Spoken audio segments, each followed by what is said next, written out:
If you can't already tell, Dick Ruzzin loves cars. His house in Grosse Pointe Park is curated with automobile history you can't find anywhere else. And Ruzzin himself is something of a walking, talking automotive design encyclopedia. We start off with Harley Earl, Tornado Sloan. There's a great story about riding in a Porsche 917. That's because he was one of the car designers who turned dreams into reality in the GM design studio.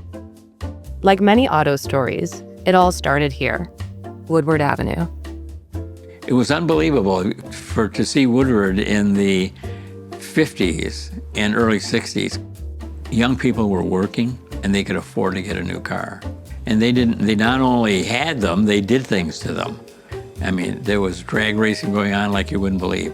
So those were the people that were really interested in cars. They were doing it on their own. They didn't know what it was, but they made one. If they wanted to design cars, they had to learn how to be an artist. So now if you ask a designer, car designer, are you an artist? And most of them will probably say no, but they have to be. He joined the coveted design team at General Motors. His signature style? Bright colors and high contrasts. He eventually rose through the ranks, retiring as the design chief for Chevrolet and Cadillac. Ruzzin worked on over 140 car designs, but of all the cars he designed, there is one that stands alone in his eyes.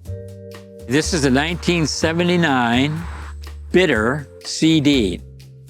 I was sent to Europe to work in Germany for 6 months. We had a project to design an Autobahn cruiser. It was a very short project. We only had a month. After 2 weeks, of the 4 designs, mine was chosen. The car was put into production and built, and they didn't have time to change it. So it was essentially my scale model. That was quite an unusual situation. I mean, as a car designer working for a big company, chance of that happening, 0. Ruzzin was determined to preserve his designs. I was working in Cadillac Studio, and I was assigned to go work in Germany as director of design for GM Europe. And the night before I was supposed to go in and say goodbye, I couldn't sleep because I was supposed to put all my work in storage.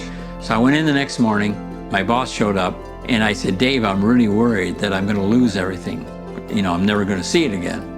He said, don't worry. He said, just you pick out what you wanna take and I'll give you a pass. So I took home 250 pieces. That's why I have all this. Most people only have maybe half a dozen pieces of their work. Then after I came back, it was true. Everything had been scrapped. Everything was gone. And as Ruzzin turns another page, yeah, some bios, Bill Mitchell, Chuck Jordan, Claire McKeegan, some of the great work that was done in the 50s. He still has a lot to say about what makes a vehicle design iconic. Everything is driving them to be the same, to look alike. And the only thing in the way of that are the designers who are trying to create a unique product for the manufacturer. You know, you can tell the difference.